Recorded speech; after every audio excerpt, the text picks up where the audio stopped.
Israeli army attacked southern Lebanon as part of an offensive that has killed at least 492 people so far. President and Executive Vice President of Venezuela and Minister of Oil held a meeting with authorities of the global energy company Repsol.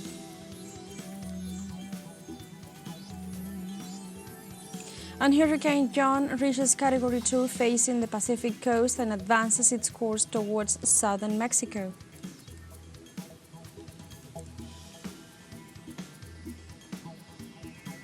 Hello and welcome to From the South. I'm Alejandra Garcia from teleSUR studios in Havana, Cuba. We begin with the news.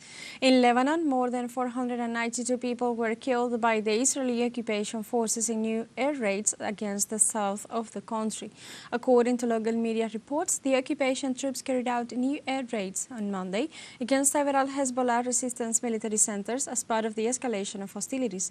This is one of the most intense aerial bombardments in almost a year against the Lebanese resistance movement, which have also left more than 1,645 wounded. However, Israeli leaders promised harsher actions in the coming days.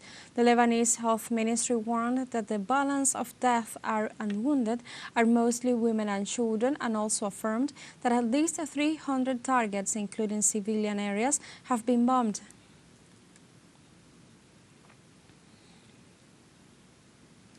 United Nations Secretary-General Antonio Guterres warned that Lebanon could become another Gaza in the midst of escalating Israeli attacks against the Hezbollah resistance movement. Guterres referred to the recent detonation of communication devices in Lebanon and considered that such action shows that there is a potential for a much stronger escalation, which he fears could be a devastating tragedy for the world. The Israeli army and Hezbollah have been exchanging fire across their border since October 8th last year, raising fears that the clashes could escalate into a full-scale war.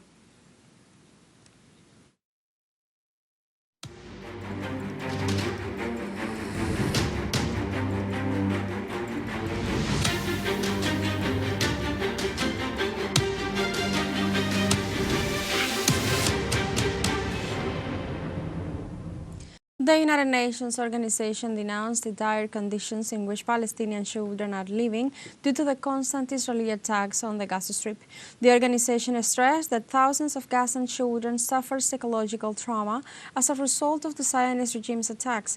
The spokesman for the United Nations Relief and Works Agency for Palestine Refugees in the Near East, Adnan Abu Hasna, said that around 600,000 Gazan children have no shelter, water, food, or basic services. He added that if the constant bombardments and forced displacement continue, a whole generation of students will be lost. He also stated that the situation requires an international intervention to stop the losses at all levels, especially in the education sector.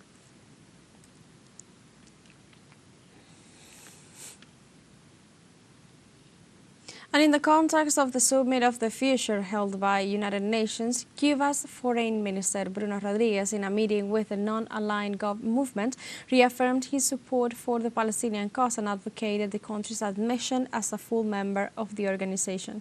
Through social networks, the Cuban Foreign Minister said at the NAM ministerial meeting, "We reaffirm Cuba's firm commitment and solidarity with the just Palestinian cause and with its early accession as a full member of the United Nations.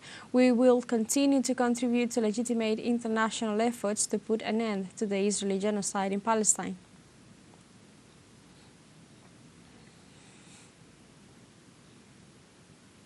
During the United Nations Summit of the Future, Venezuelan Foreign Minister Iván Gil, on behalf of the group of friends in defense of the United Nations Charter, reiterated the importance of respecting people's right to self-determination and called once again for a ceasefire in Gaza at the end of the Israeli occupation in the territory and the recognition of Palestine as a member state. We reiterate our appeal for a ceasefire in Gaza, as well as for justice and the end to the illegal Israeli occupation, and our appeal for the Security Council to fully shoulder its responsibilities, including by favourably reconsidering the application of Palestine for fully fledged membership of the United Nations. Remaining silent is not an option. as this will only embolden the occupying power as it continues to commit grave violations of international law and complete impunity. Let's take a short break, but remember you can join us on TikTok at teleSUR English, where you'll find news in different formats, news updates, and more. We'll be right back. Stay with us.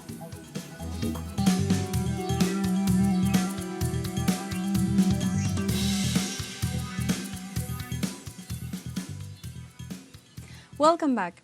In Venezuela, President Nicolás Maduro held a meeting with authorities of the global energy company Repsol to establish new alliances, cooperation, and energy development in the country. The Venezuelan president received at the Miraflores Palace in the city of Caracas the international executive director of Repsol, Luis Antonio García Sánchez, president of Repsol Venezuela, José Carlos de Vicente Bravo, accompanied by the executive vice president of Venezuela and minister of oil, Delcy Rodriguez, and the president of PDVSA, Héctor Obregón.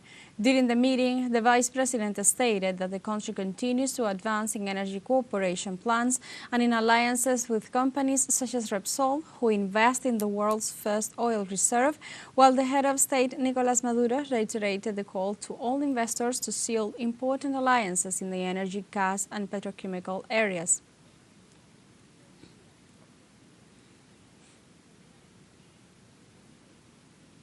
President Nicolás Maduro assured that despite 90% of the losses in income due to the criminal sanctions, Venezuela today has one of the greatest achievements, and that is the production of 100% of foodstuffs. During a meeting in the Caracas city with the team of the Landless Rural Workers Movement of Brazil, the President of Venezuela, Nicolás Maduro, emphasized that the meeting seeks to promote the changes needed for the country. The President explained that the Landless Workers Movement is carrying out a cooperation agenda with the country to promote a new society with a new economic model. The head of state explained that this is a large-scale project with more than 10,000 hectares, so the scope must be defined and the communal force must be incorporated. The Venezuelan president assured that the social and productive projects in the country have increased the production of food.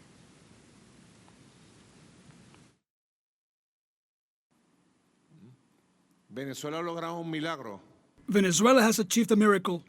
Some people say that what we have achieved in food production and the economy is a miracle.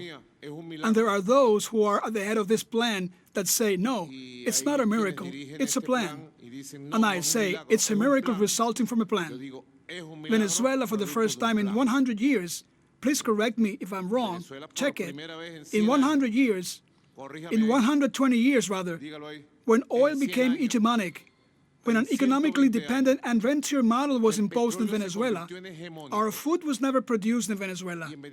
Today, I can tell you that one of the greatest achievements of the period of resistance, of suffering, of attacks, of sanctions, of threats, one of the great achievements of this country and of the productive forces of this country, the forces in the countryside, is that 100% of the food Venezuelans eat at home is produced in Venezuela.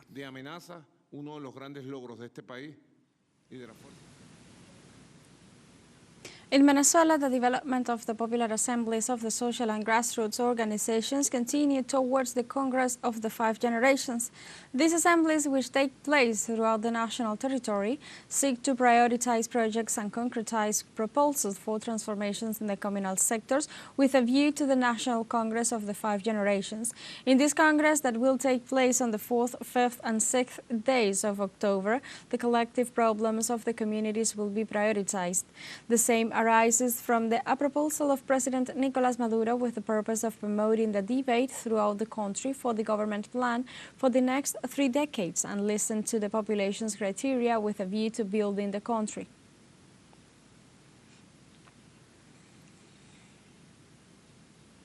The Congress of the Five Generations and the Seven Forces of the Fatherland brings together all the generations protagonists of the construction of the country. Listen to all voices and bring ideas around the necessary transformations that the country needs towards 2031. In that sense, the communities are gathering to participate in the implementation of the 7 transformations and to help building the management map for the next 30 years. The Congress is based on the proposal of President Nicolás Maduro to promote debate in the country, to listen to the population's criteria around the existing problems.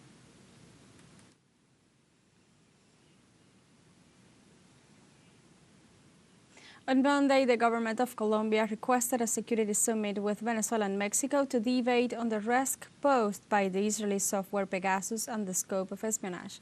This way, Colombian Senator Antonio Correa reported that the Pegasus spy software purchased for $11 million by the government of Iván Duque from Israel aims at destabilizing progressive governments such as Venezuela and Mexico.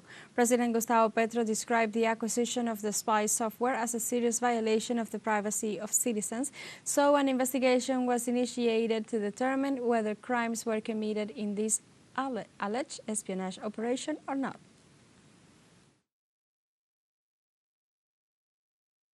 Y hoy yo creo que aquí debe existir. I believe that information must be urgently shared among brotherly countries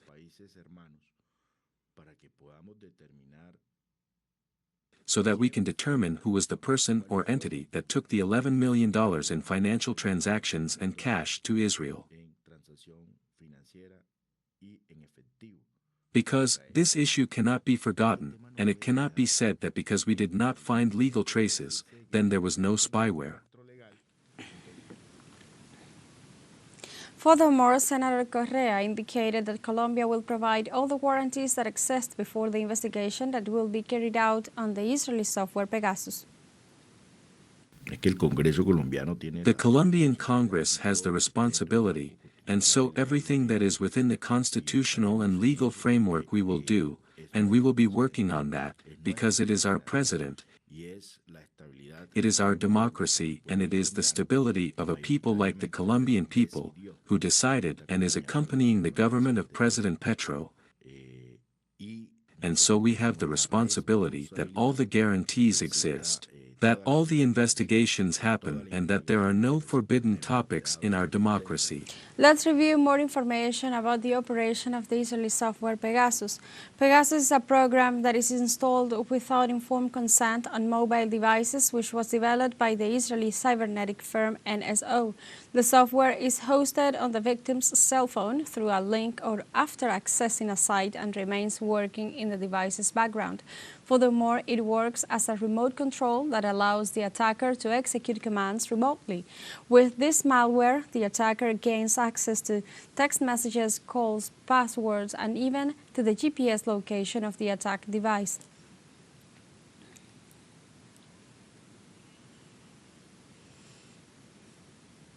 In Bolivia, the march led by former President Evo Morales arrived in the city of La Paz, while the government of President Luis Arce reiterated its willingness to dialogue for national peace.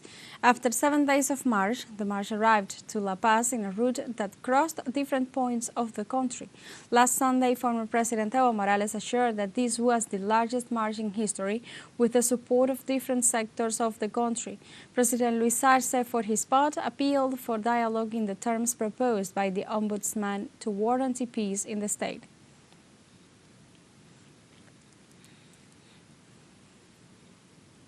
During his declarations, former President Evo Morales indicated that they are giving 24 hours to pass a law approved by the Senate on June 6th for the construction of a highway in Cochabamba.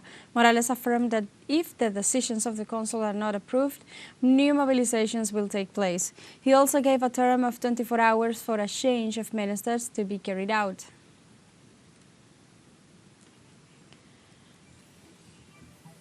We have a second show break coming up, but before we invite you to visit our YouTube channel at teleSUR English, there you'll be able to rewatch our interviews, top stories, special broadcastings, and more. Hit the subscribe button and activate the notification bell to stay up to date on the world's most recent events. Final show break. Don't go away.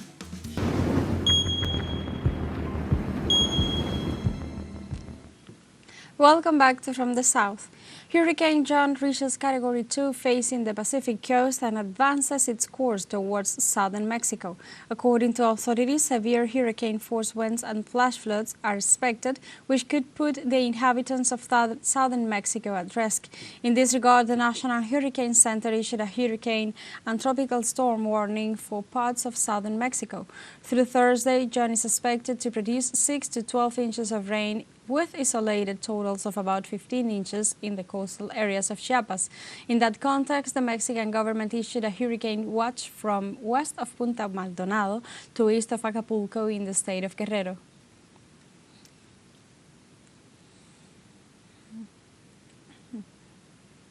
The Brazilian government deployed its armed forces in the Amazon region of the country to fight off climate terrorism.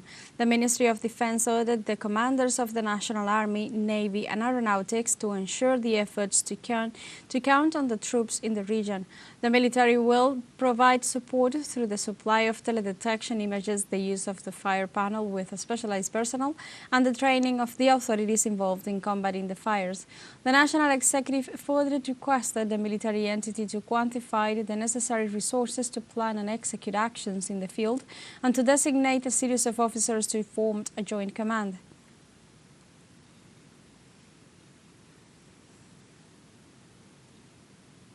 In this context, in Argentina, after the fires that have destroyed more than 40,000 hectares in the province of Córdoba, social movements requested the national government to declare the country in a state of emergency.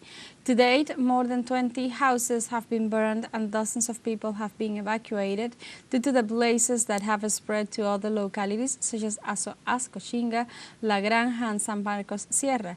Precisely in the latter, the fire, which began in August and has had large outbreaks, devastated part of the diversity of the region's native forest and burned some 12,000 hectares.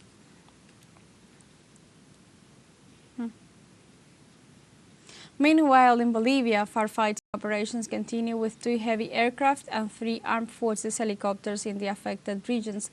The Bolivian Air Force reported that they currently have 3 heavy aircraft with a total discharge capacity of 30,000 liters per mission as part of the new phase of the Guardian Air Mitigation Plan. Operations concentrated on Sunday in the Monteverde area as a prioritized region to safeguard the population.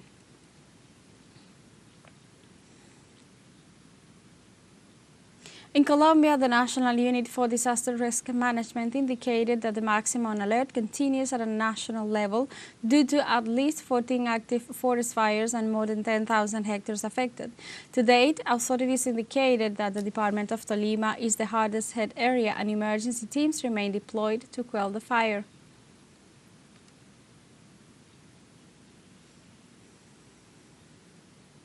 Russian ships' largest volume of liquefied natural gas to China in a year, raising its crude oil supply by 25%. According to customs data from both nations, Russia supplied to China about 872,000 tons of liquefied natural gas in July, being the highest figure during the last 12 months. The information points out that Moscow surged its oil supply to China by over a quarter, reaching 2.21 million barrels per day. This increase occurs despite attempts of the Western countries to expel the Russian hydrocarbons from the global market and damage its economy.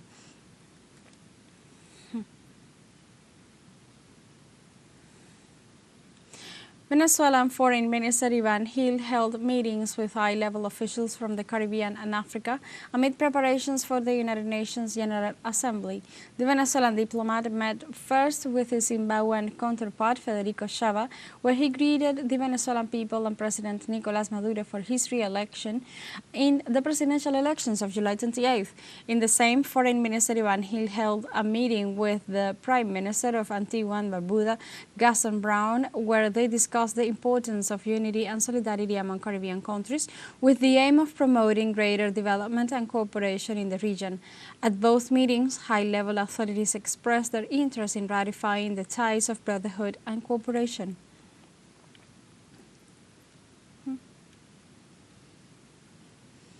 Also in the United States, Venezuelan Foreign Minister Iván Gil held talks with his counterparts from Eritrea and Oman with the framework of the summit on the future of the United Nations organization.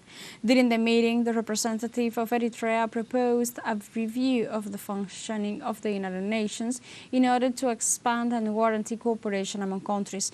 Both parties discussed other issues of mutual interest as part of the strengthening of their bilateral relations. Venezuelan Foreign Minister Iván Gil also met with other representatives, including the Foreign Minister of Oman, with whom he signed several bilateral cooperation agreements on visas and diplomatic passports, among others.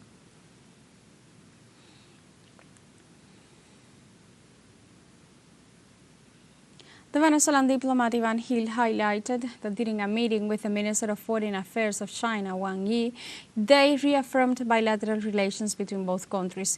During a press release, Venezuelan Foreign Minister Ivan Gil stated that we have concluded a successful meeting with the State Consular and Minister of Foreign Affairs of China, Wang Yi, in which we reaffirmed our solid bilateral relationship and discussed future projects aimed at economic and social progress.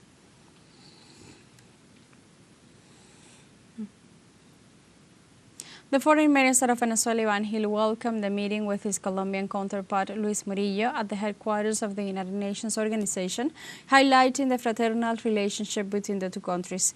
The Venezuelan Foreign Minister expressed, "It was a real pleasure to dialogue with the Foreign Minister of Colombia, Luis Murillo, with whom we maintain constant channels of communication that allow us to advance in the brotherhood between our peoples and in the joint development of our nations, always based on mutual respect."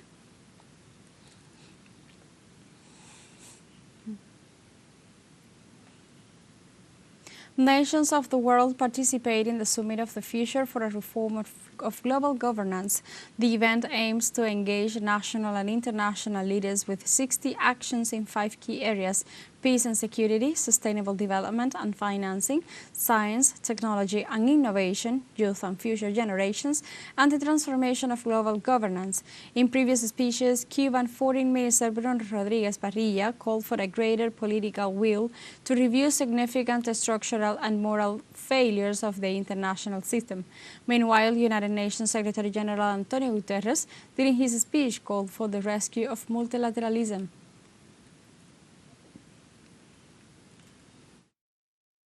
We are here to bring multilateralism back from the brink. I called for this summit to consider deep reforms to make global institutions more legitimate, fair and effective, based on the values of the UN Charter. I called for this summit because 21st century challenges require 21st century solutions, frameworks that are networked and inclusive, and that draw on the expertise of all of humanity. I called for this summit because our world is heading off the rails, and we need tough decisions to get back on track.